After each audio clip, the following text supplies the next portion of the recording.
Hello guys, आपका स्वागत है मेरे इस यूट्यूब चैनल मिथुन क्लासेस में। आज हम लोग सीखेंगे कि किसी बाहरी बिंदु से वृत्त पर खींची गई स्पर्श रेखाओं की जो लंबाइयाँ होती है वह समान होती है।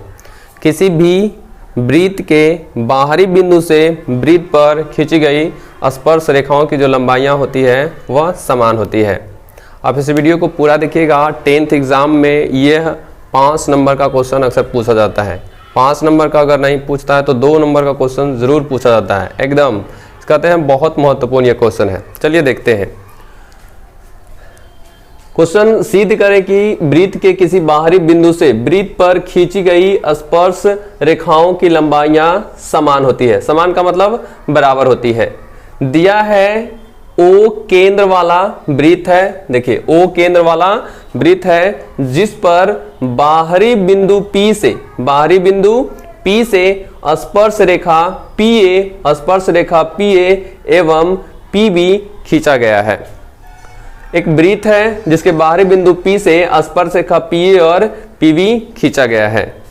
हमने कुछ रचना किया, हमने कुछ बनावट किया कि केंद्र O से OA, OB एवं OP को मिला दिया। O से OA, OB एवं OP को हमने क्या किया? मिलाया। हमने बनावट किया, कुछ रचना किया है। तो हमें सिद्ध करना है कि PA जो होगा PB के बराबर होगा। मतलब बाहरी बिंदु से जो हमने स्पर्श रेखाएं खींचा है वृत्त पर, वह PA और PB की जो लंबाइयां होगी आपस में क्या होगी? बराबर होगी। P और PB की जो लंबाइयां होगी वह आपस में क्या होगी? बराबर होगी। चलिए देखते हैं।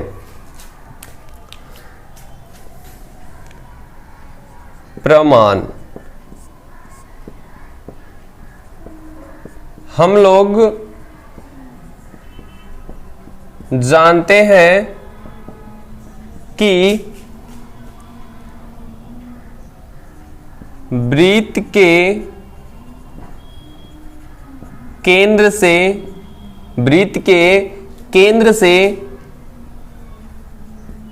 स्पर्श रेखा के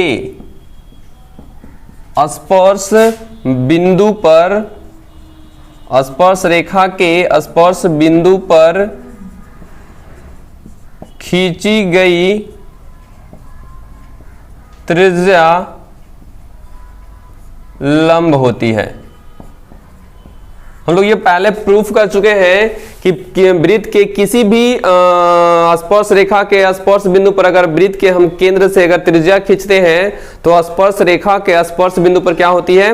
लंब होती है। ये हम लोग पहले ना सिद्ध कर चुके हैं कि वृत्त के केंद्र से स्पर्श रेखा के स्पर्श बिंदु पर खींची गई जो त्रिज्या होती है वो क्या होती है? लंब होती है। मतलब कि हम लोग वृत्त के केंद्र O से स्पर्श रेखा PA के स्पर्श बिंदु पर जो हम लोग त्रिज्या खींचे हैं, ये जो त्रिज्या होती है यहाँ पर क्या होती है? लंब होती है। इसका लंब का मतलब 90 डिग्री कोण बनाती है। इसका मतलब यहां जो होगा वो भी क्या हो जाएगा? लंब होगा।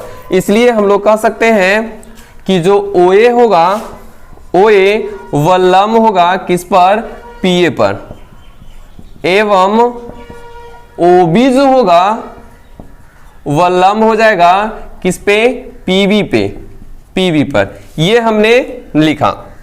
अगर लंब ये है तो हम लोग कहेंगे कि OAP एंगल OAP बराबर 90 डिग्री और एंगल OBP और angle OBP is equal to कितना डिग्री? 90 डिग्री। चलिए आगे।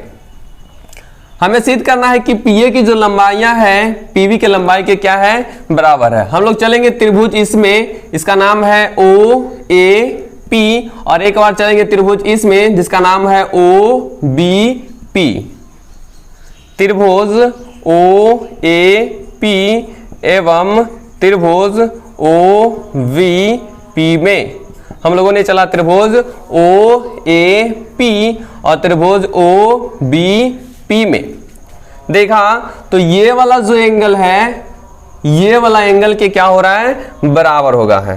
कोण OAP बराबर कोण OVP बराबर कितना डिग्री? 90 डिग्री। ओ ए ओ बी, वृत्त की जो है वो त्रिज्या है। ओ ए और ओ बी जो है वृत्त की त्रिज्या। हम लोग जानते हैं कि वृत्त की जो त्रिज्या होती है आपस में क्या होती है, बराबर होती है। इसलिए हम लोग कहेंगे ओ ए बराबर क्या हो जाएगा, ओ बी। कहां से, तो हम लोग बोलेंगे वृत्त की त्रिज्या, वृत्त की त्रिज्या। ओ ए बराबर ओ बी जो होगी वृत्त की क्या हो जाएगी, त्रिज्या हो जाएगी। इस वाले त्रिभुज में ये वाला एंगल, इस त्रिभुज का इस एंगल, इस त्रिभुज की ये वाला भुजाएं, इस त्रिभुज की ये वाला भुजा, अगर एक भुजा और बराबर हो जाए तो हम लोग कह देंगे ये वाला त्रिभुज इस वाले त्रिभुज के सर्वांगसम हो गया। तो देखिए OP जो है इस वाले त्रिभुज में भी शामिल है और OP इस वाले त्रिभुज में शामिल है। मतलब इस घर को बनाने के लिए ये वाला दीवार और इस घर को बनाने के लिए ये दीवार, मतलब दोनों घर को बनाने के लिए ये वाला दीवार का होना जरूरी है। इसलिए हम लोग कहेंगे कि OP जो होगा इसमें भी शामिल, इसमें भी शामिल। मतलब OP बराबर हमारा OP, जिसको हम लोग कहते हैं उभयनिष्ठ। क्या कहते हैं, उभयनिष्ठ। जब किसी एक त्रिभुज का दो भुजा और एक कोण दूसरे त्रिभुज की दो भुजा के एक कोण के बराबर हो जाता है तो वह दोनों त्रिभुज सर्वांगसम हो जाते हैं। क्या होते हैं, सर्वांगसम। इसलिए त्रिभुज OAP और त्रिभुज OBP एक दूसरे के क्या होगा, सर्वांगसम। क्या होगा, सर्वांगसम। मतलब ये वाला त्रिभुज OAP जो है, ये वाला त्रिभुज OAP और ये वाला त्रिभुज OBP एक दूसरे के क्या होगा, सर्वांगसम। और सर्वांगसम त्रिभुजों में जितने भी भुजाएं होती है, जितने भी कोण होते हैं वो आपस में क्या होते हैं एक दूसरे के बराबर होते हैं। मतलब कि इस भुजा का ये वाला, सॉरी इस वाले त्रिभुज का ये वाला भुजा इस वाले त्रिभुज की इस भुजा की क्या होगा, बराबर। मतलब देखिए यहाँ AP जो हो जाएगा वो बराबर हो जाएगा किसके, BP के। AP जो होगा बराबर होगा BP के। कैसे, CP/CT से। कैसे, CP प्रूव्ड। यही हमको सिद्ध करने बोला था कि बताइए कि स्पर्श रेखाओं की जो लंबाइयां होती हैं, अगर हम किसी बाहरी बिंदु से खींचते हैं वृत्त पर तो दोनों स्पर्श रेखाओं की लंबाइयां क्या होती है, समान होती है। अगर यह वीडियो आप लोगों को अच्छी लगी तो लाइक करें, सब्सक्राइब करें और साथ ही साथ दोस्तों के पास शेयर कर दें।